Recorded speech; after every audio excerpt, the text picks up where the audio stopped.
शुभलक्ष्मी माझी Nilgiri block chairman 79तम स्वाधीनता दिवस उपलक्षे मु समस्त देशवासी को शुभेच्छा एवं अभिनंदन जनाऊँगी। आज आम देश पई अत्यंत गर्व एवं गौरवर दिन। आजिर दिन रे आमे समस्त शहीद जवान मानक मने पकेबा, तांकर त्याग एवं बलिदान को मने पकेबार दिन। आजिर दिन रे जो ओडिशा भास्कर चैनल तरफ जो माँ तुझे सलाम कार्यक्रम करा जाउची, प्रत्येक वर्ष यह अत्यंत स्वागत योग्य।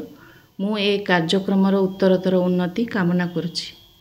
शुभलक्ष्मी माझी नीलगिरी ब्लॉक चेयरमैन 79तम स्वाधीनता दिवस उपलक्षे मु समस्त देशवासी को शुभेच्छा एवं अभिनंदन जनाऊँगी। आज आम देश पई अत्यंत गर्व एवं गौरवर दिन। आजिर दिन रे आमे समस्त शहीद जवान मानक मने पकेबा, तांकर त्याग एवं बलिदान को मने पकेबार दिन।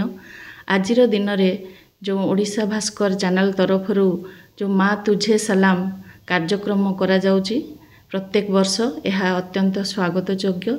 मु ए कार्यक्रम उत्तरोत्तर उन्नति कामना करुछि।